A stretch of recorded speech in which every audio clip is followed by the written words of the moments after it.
Choulin d'Afsadik Bet Amoud Bet. On va juste terminer la page. Troisième ligne. Veno Noheg Barof. À propos du guide anaché, l'interdiction de manger le nerf sciatique ne concerne que les bêtes et pas les oiseaux. Uniquement les animaux, pas les volailles. C'est ce que nous a enseigné la Mishnah. À ce propos, la Gemara exprime un étonnement. Et elle dit Vehakahazinan de Hitle. Pourquoi est-ce que le guide anaché ne serait pas interdit au niveau du Rof? La Torah, pourtant, n'a pas dit clairement de quel animal s'agit-il. Elle a dit Alken lo yochlu bnei Israël et guide anaché. Les Bnei Israël ne mangeront pas le nerf sciatique. Est-ce qu'elle a précisé? Est-ce qu'il s'agit d'un animal, de volaille? Pas du tout. Elle a parlé en général. Alors qu'est-ce qui nous permet de sélectionner les êtres vivants, des êtres vivants parmi d'autres? De dire uniquement les animaux et pas les volailles. Pourtant, dans la Torah, il n'y a pas du tout de distinction. Il y a écrit de manière générale et globale Alken lo yochlu bnei Israël et guide anaché. Les Bnei Israël ne mangeront pas le nerf sciatique. Alors pourquoi le nerf sciatique de la volaille serait permis, comme nous l'a indiqué la Mishnah? Réponse. Hitle velo ragil. Certes, c'est vrai que la volaille a également un nerf sciatique, mais pourquoi est-ce qu'il est autorisé de le manger? C'est parce que la Torah parle de kaf hayarer. Qu'est-ce que c'est que kaf hayarer? Au niveau du col du fémur, nous avons de la chair qui est concave, qui est creuse, comme une louche, comme une cuillère, qui a un creux. Ça, c'est la chair qui recouvre l'os de la patte d'un animal. La chair, elle est de forme concave, tandis que la patte de la volaille, vous avez donc la patte, vous avez cette forme triangulaire, la cuisse et le haut de la patte, le haut de cuisse. Ce haut de cuisse, c'est de la chair qui est plate. C'est pas creux et concave comme la chair qui recouvre l'os de l'animal où se trouve le nerf sciatique. Alken lo yochlu bnei Israël et guide anaché asher al kaf hayarer. Il faut que ce soit kaf hayarer. Une chair qui recouvre l'os au niveau de la hanche, mais qui est de cette forme de kaf. Tandis que le rof n'a pas de kaf. La chair qui est là-bas, elle n'est pas concave. Voilà ce qui fait la différence. Étant donné que la Torah nous a précisé que le guide anaché se situe où? Kaf hayarer. Donc il faut qu'il y ait un kaf. Une chair sous forme de louche, de cuillère, creuse, concave. Or ce n'est pas le cas. Étant donné que ce n'est pas le cas, au niveau du rof, voilà pourquoi la Mishnah déduit que le guide anaché du rof est autorisé. Par rapport à cette explication, la Gemara cite une baria de Rabbi Irmia. Rabbi Irmia s'est posé la question suivante. Itle la rof ve'agil. Itle la behema ve'lo agil. Maï, batar dide azlinan, o batar mine azlinan. La Gemara se pose la question suivante. Quel est le din si nous avons une exception? Imaginons un rof qui a une malformation. Au niveau de sa cuisse, au niveau de la hanche, si je peux dire ainsi, il a une chair qui recouvre le haut de l'os, là où se trouve le nerf sciatique, et cette chair-là, elle est comme une forme de kaf, ragil, ragol, arrondi, et non plat, comme d'habitude chez les volailles. Est-ce qu'on va dire que dans ce cas, le nerf sciatique serait interdit, puisque cette fois-ci, il y a un kaf hayarer, ou pas? De quoi ça dépend? Ça dépend, est-ce que tu juges par rapport à l'espèce, ou bien est-ce que tu juges individuellement chaque volaille? Si tu vas d'après l'espèce, alors en effet, puisqu'en général les volailles ont une chair qui est plate et non arrondie, alors même s'il y a eu une exception, un rof qui a une malformation et qui a de la chair arrondie au-dessus de l'os où se trouve le nerf sciatique, eh bien ce rof sera cachère, ce nerf sciatique sera cachère, je peux le manger. Mais si on dit que c'est individuel, chaque rof, il faut le juger en fonction de ce qu'il est. Si nous avons un rof exceptionnel qui a une malformation et qui a de la chair de forme arrondie, eh bien son nerf sciatique sera interdit. C'est ça la baïa de Rabbi Irmia. Est-ce qu'on va d'après l'espèce en général? Donc toutes les volailles, leur nerf sciatique est permis, même si jamais on se retrouve face à une exception, eh bien l'exception n'a pas d'importance, puisque l'espèce volaille est permise, le nerf sciatique est permis, eh bien même ce rof-là, bien qu'il ait lui une forme arrondie au niveau de l'os, malgré tout, ce sera permis. Ou bien on va dire non, non, c'est au cas par cas. Les volailles en général, pourquoi on dit que leur nerf sciatique est permis? C'est parce qu'en effet, ils n'ont pas de kaf à yarer. Mais cet oiseau-là, tu vois qu'il a un kaf. Qu'est-ce qui te permettrait de manger son nerf sciatique? Eh bien, son nerf sciatique pourrait être interdit. C'est le safek de la Gemara. Et la Gemara est restée en suspens. Teko. Teko, ça veut dire question non résolue. Et puisque c'est une question non résolue, il faut être mahmir. Et d'ailleurs, nous avons exactement le même safek au niveau des animaux. Qu'est-ce que ça veut dire? Pareil. En général,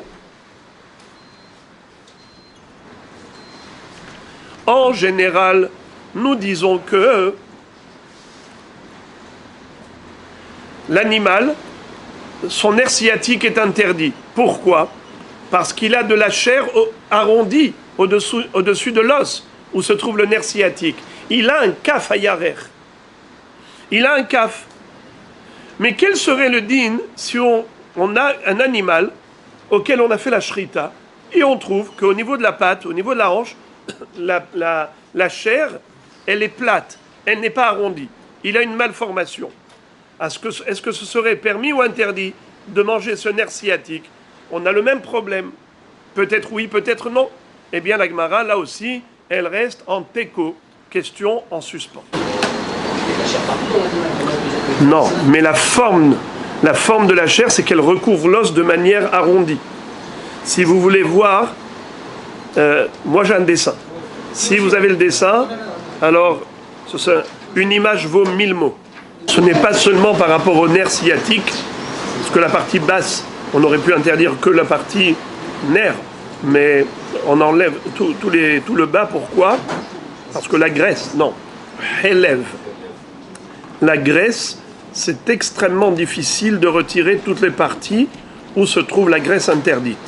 Ça nécessite une compétence exceptionnelle, ça nécessite beaucoup de patience et surtout beaucoup de Yirat Shamayim. Pour avoir ces trois qualités réunies, Yirat Shamayim, patience et savoir, connaissance, il faut avoir ces personnes qui ont toutes ces qualités. Ce n'est pas évident, c'est la raison pour laquelle on préfère s'abstenir.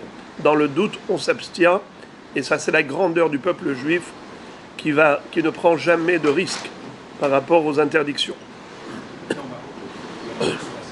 Parce qu'ils avaient ces trois qualités. La Gemara continue de développer notre Mishnah. Venoheg Bashelil. La Mishnah nous a dit que le guide anaché est interdit également par rapport au fœtus. Venoheg Bashlil. Shlil, c'est un fœtus. Si on a trouvé dans une vache enceinte Après la shrita, un fœtus qui était âgé de 9 mois de grossesse. Voilà un petit veau qui sort et qui se met à marcher. Ça veut dire qu'il était vraiment bien formé. Ce petit fœtus-là, qu'on a trouvé à l'intérieur, et qui aujourd'hui est une bête à part entière. D'accord? Il se met à gambader comme il veut. J'ai le droit de le manger? Est-ce qu'il faut lui faire la shrita? Mahloket. Rabbi Houda dit que ce n'est pas la peine. Nitar bishrita timo. Quand on fait la shrita à la mère, la vache, alors le fœtus qui est à l'intérieur est autorisé même sans shrita. On peut le tuer n'importe comment. Ce n'est pas nécessaire de lui faire un abattage rituel, car la shrita de la mère a acquitté le petit. Rabbi Meir va dire que non. Étant donné que ce fœtus était déjà bien formé, âgé de 9 mois de grossesse, donc cette grossesse est arrivée à terme, étant donné qu'il est capable de vivre indépendamment de sa mère, il est autonome, alors il n'est pas nitar bishrita timo. La shrita de la mère n'acquitte pas le petit. D'accord. Qu'en est-il du nerf sciatique de ce fœtus que l'on a trouvé après la shrita? D'après Rabbi Houda, le guide, on peut le manger. Le guide anaché, le nerf sciatique de ce fœtus, on peut le manger. De la même façon que tu peux manger le fœtus sans shrita, parce qu'il fait partie intégrante de la mère, behema ba behema tochelu, ainsi le nerf sciatique, tu peux le manger. Rabbi Meir dit non. Le nerf sciatique est interdit, même de ce fœtus. D'accord? La Mishnah a rajouté en disant comme ça. Regardez. Rabbi Yehuda Omer eno noheg bashlil, contrairement à Tanakama, c'est-à-dire Rabbi Meir, qui dit que le guide anaché est interdit, même chez le fœtus, étant donné qu'il est âgé de 9 mois de grossesse, donc il est autonome, indépendant. Rabbi Houda dit le nerf sciatique est permis. Et regardez la fin de la phrase, helbo mutar. Helbo mutar. Son helève, sa graisse, est permise. Amar Shmuel, helbo mutar, les divrei hakol. Ce qu'on a dit dans la Mishnah, que le helève est permis, c'est d'après tout le monde. La Gemara cherche à comprendre les paroles de Shmuel. Quand tu me dis d'après tout le monde, c'est qui? C'est tous les Tanaïm. Il n'y a pas de marloquette. La Gemara cherche à comprendre. Helbo demai. De quoi on parlait dans la Mishnah quand on a dit que le helève, son helève est permis? Elima dishlil, le helève du fœtus est permis à la consommation d'après tout le monde. Ve'amiflag peligebe. Mais il y a une mahloquette entre Rabbi Meir et Rabbi Houda à propos du helève du shlil d'Etania, comme il est écrit dans la braïta suivante. Noheg bishlil vehelbo asur, divrei Rabbi Meir, Rabbi Houda Omer, eno noheg bashlil vehelbo mutar. Ve'amar Rabbi Elazar amar Rabbi Oshaya, mahloket beben tish'a hay, ve'alach Rabbi Meir leshitato, ve'Rabbi Houda leshitato. Qu'est-ce que ça veut dire? Dans la Baraïta, nous voyons que la mahloket entre Rabbi Meir et Rabbi Houda, elle est par rapport à un fœtus âgé de 9 mois de grossesse, qui est indépendant, capable de vivre indépendamment de sa mère. Et à ce propos, Rabbi Houda disait non seulement que le guide anaché est permis, mais même le helève est permis. Et Rabbi Meir disait que non seulement le guide anaché est interdit, mais même le helève est interdit. Ça veut dire quoi? Que pour Rabbi Meir et Rabbi Houda, ça va de pair. Le guide anaché et le helève du fœtus, ça va ensemble. Si tu dis que le fœtus fait partie intégrante de sa mère, comme le pense Rabbi Houda, que lorsque tu fais la shrita à la mère, Le fœtus qui est dedans est considéré comme étant shrité. Et il est donc autorisé à la consommation même sans shrita. Pourquoi? Parce que tu as fait la shrita à la mère. Alors le fœtus est permis. Et pourquoi est-ce qu'il est permis? Parce que dans la Torah il est écrit Chol behema, mafreset pasa, mafreset parsa, beshosa adshesa, baperasot, babehema, ota tochelu. Quelle est la dracha? Behema, babehema, tochelu. Si tu as fait la shrita de la vache enceinte, et à l'intérieur de son ventre il y avait une autre behema, c'est-à-dire le fœtus, vous pouvez le manger, grâce à la shrita de la mère enceinte. Quand la Torah te dit tochelu, behema ba behema, le fœtus qui est dans la vache, qu'est-ce qu'elle m'autorise? Eh bien tout. Tout. Elle m'autorise même le guide anaché du fœtus. Elle m'autorise même le chelev du fœtus. Tandis que Rabbi Meir qui dit que Ben Pekura Nitar Bishritatimo, le fœtus, il est autorisé par la shrita de sa mère, ce n'est que si le fœtus n'a pas atteint le terme de la grossesse. Il n'est pas totalement formé. Il est au 8e mois ou au 7e mois. Là, je dis que la shrita de la mère autorise le petit. Là, tu peux tout manger.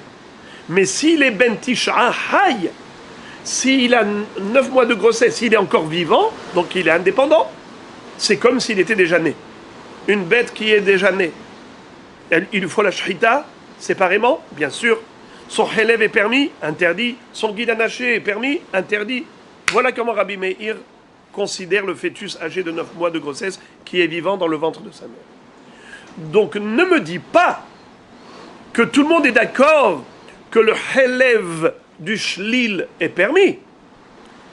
Qu'est-ce que veut dire Shmuel quand il a dit helbo mutar? Ce qui est écrit dans la Mishnah helbo mutar, tout le monde est d'accord là-dessus. Tout le monde est d'accord. De quel chelev on parle? Chelev du shlil? Si on parle du chelev du shlil, on ne peut pas dire que tout le monde est d'accord, puisque Rabbi Meir interdit. Comme on le voit clairement dans la Braïta. Alors qu'est-ce que voulait dire Shmuel quand il a dit tout le monde est d'accord que son chelev est permis? De quoi il parle? La réponse, la Gemara. Et là, helbo des guides. Tu veux savoir de quel chelev on parle? Pas chelev des shlil, mais chelev des guides. Ça veut dire quoi, chelev des guides? Une béhéma normale, pas un fœtus. Son guide anaché, permis ou interdit? Interdit. Vous savez qu'autour du nerf sciatique, il y a de la graisse. Cette graisse-là, ça s'appelle en hébreu helbo des guides. La graisse du nerf sciatique. Par rapport à cela, helbo mutar, tout le monde est d'accord pour dire que la graisse qui est autour du guide anaché, c'est permis. Le nerf sciatique est interdit, mais la graisse qui est autour est permise. La Gemara dit, ah bon? Tu m'étonnes, Shmuel. C'est pas possible, puisque nous voyons dans une baraïta qu'il y a une mahloket, même pour cela. Entre Rabbi Yehuda et Rabbi Meir, toujours.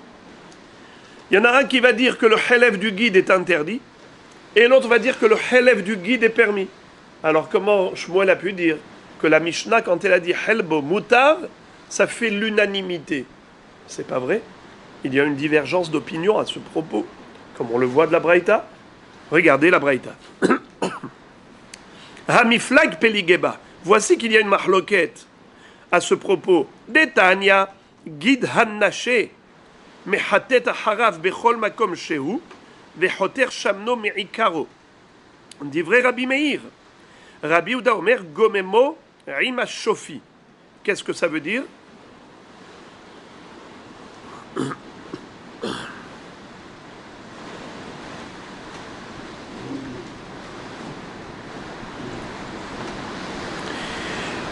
Rabbi Meir dit que non seulement que le guide anaché est interdit, mais même ses ramifications.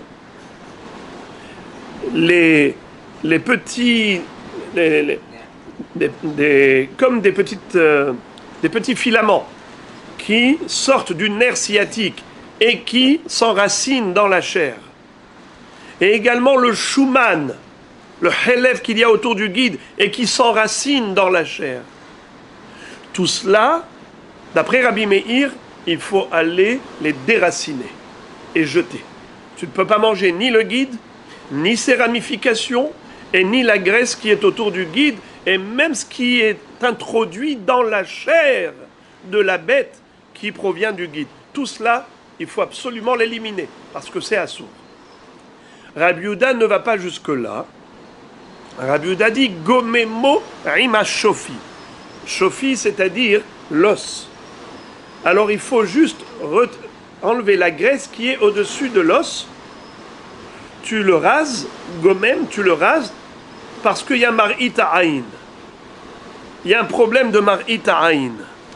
Qu'est-ce que ça veut dire? Gomemo imashofi. Regardez s'il vous plaît, Rashi. Ahelev hagavoa. Venir a ala shofi. Gomemo mashlicho.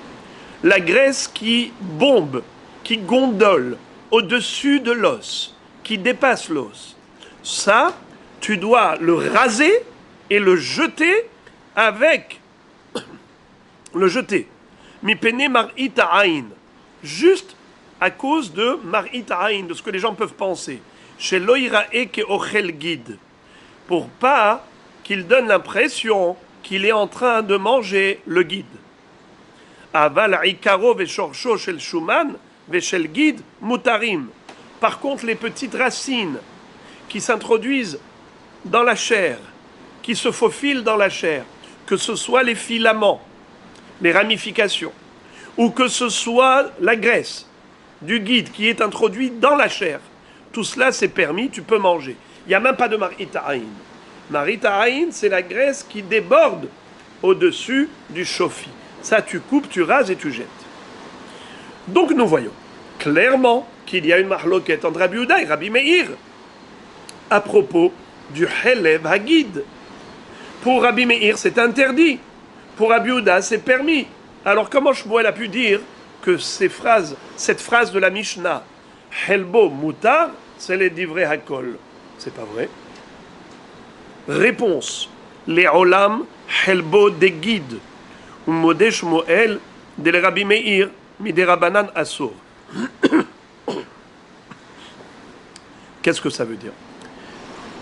Lorsque Shmuel a dit que d'après tout le monde, Helbo Mutar, il voulait dire Minatora. Même Rabbi Meir n'interdit que Midei Rabanan. C'est vrai que Rabbi Meir interdit la graisse du guide, mais c'est que Midei Rabanan. Pas Minatora. Car Minatora, la Torah interdit le guide. Elle n'a pas interdit la graisse. Même Rabbi Meir en convient. Alors, pourquoi est-ce qu'il a dit Assour, comme c'est écrit dans la Braïta? C'est que Midei Rabanan. Hein? Parce que ça a l'air d'être, ça ressemble, comme c'est attaché au guide, celui qui mangerait cette graisse donne l'impression qu'il mange du guide. D'accord? Parce que c'est attaché au guide. C'est une barrière de sécurité. Oui, c'est une khumra midei Rabanan. Minatora, il n'y a pas de issur.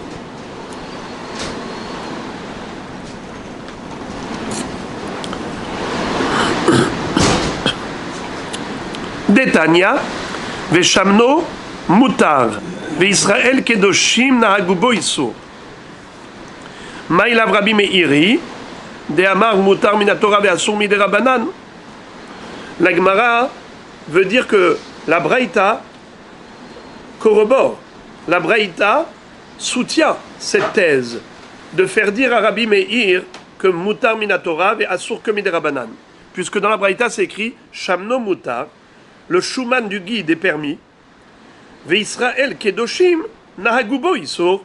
Et Israël, parce qu'ils sont des gens tzadikim kedoshim, le peuple juif, c'est un peuple saint, un peuple de gens qui sont prêts à s'abstenir, même de choses permises, de peur d'arriver à faire des choses interdites.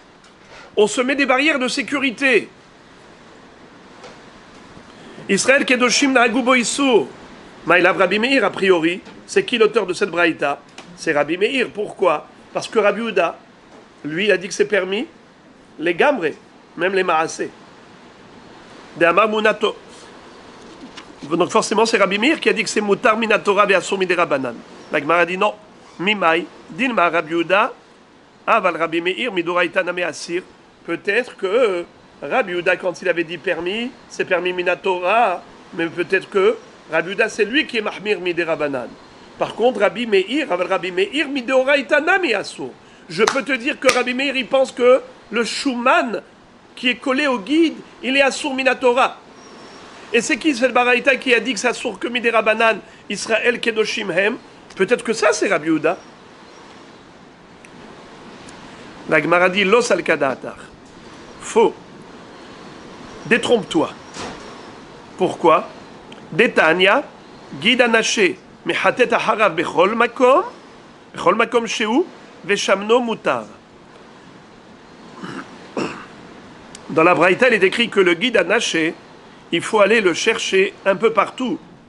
C'est-à-dire que les filaments, les ramifications du guide anaché qui s'introduit dans la chair, il faut aller chercher ces racines et les retirer pour les jeter, n'est-ce pas?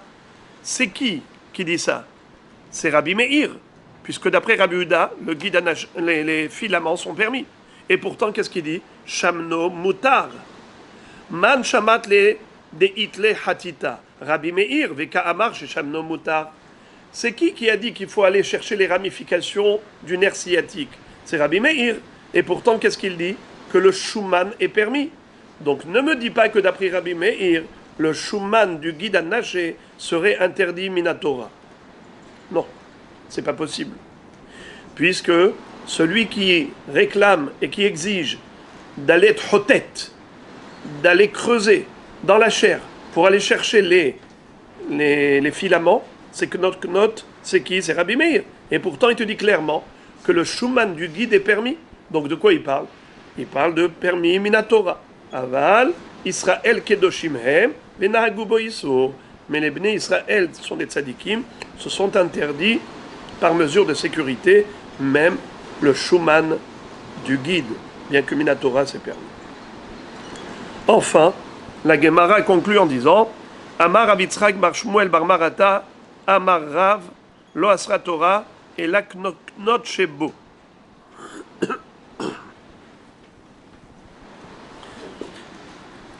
Oula Amar Ke'etzhu, la Torah Hiva Alav. Il y a là une mahloket révolutionnaire, incroyable. D'après Rav Yitzchak bar Shmuel, il dit que, au nom de Rav, la Torah n'a pas interdit le nerf sciatique lui-même. Elle n'a interdit que ses ramifications, que les knoknot shebo. Rashi explique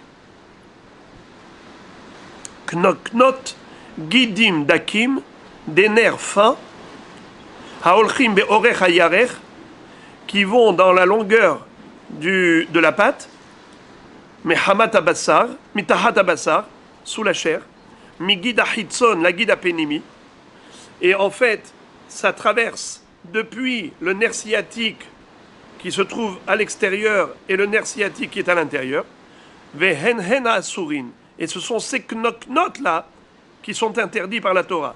Les fichem rakim venotnim ta'am, parce que c'est tendre, c'est mou, ça a du goût, c'est mangeable. Aval gid atzmo shu berosh hashofi kashu ve'etz be'almahu. Mais le nerf sciatique lui-même, qui est au-dessus de l'os, de la pâte du shofi, ça c'est dur comme du bois. Tu manges du plastique, ce n'est pas mangeable. C'est pas ça que la Torah interdit. La Torah ne va pas t'interdire quelque chose qui n'est pas mangeable. Donc si elle t'a interdit quelque chose, c'est justement les ramifications, c'est les knoknot. Parce que ça c'est tendre et mangeable. On l'a dit pas du tout. Etzhu ve'atorah hiva alav. Qu'est-ce que ça veut dire? Le contraire. Ce que la Torah interdit, c'est le nerf sciatique lui-même, et pas les knotnot, pas les ramifications.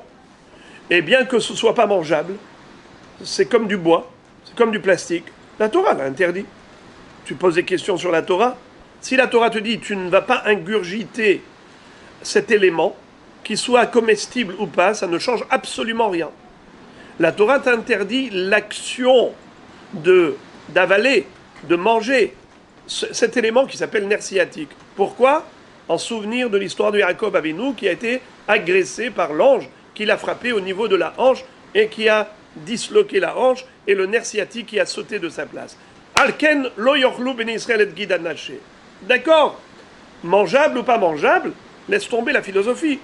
Le principal, c'est ce que la Torah te dit. Elle te dit lo yochlu et gid anaché, point à la ligne. Alors ne me dis pas, le nerf sciatique lui-même est permis, parce que c'est pas mangeable. Donc si elle a interdit, c'est les ramifications. Le contraire, les ramifications, c'est pas le guide. Ça, c'est permis d'après Oula. Ce qui est interdit, c'est le nerf sciatique, bien qu'il soit caché kaetz, dur comme du bois. Amar Abaye kavate de Oula mistabra, de Amar Rav Sheshet Amar Rav Asi, hutin shebachelev asurin. ואין חייבין עליהם על מה חלב אמר רחמנה ולא חוטין, החנמי גיד אמר רחמנה ולא קנוקנות. C'est-à-dire, Abaye donne raison à Oula, qui dit que c'est le nerf sciatique lui-même qui est interdit et non pas les knoknot. Preuve, c'est qu'au niveau du chelev, c'est pareil. Nous avons un enseignement de Rav Sheshet qui a dit au nom de Rav Assi que les filaments du chelev, des filaments, des ramifications du chelev qui pénètrent les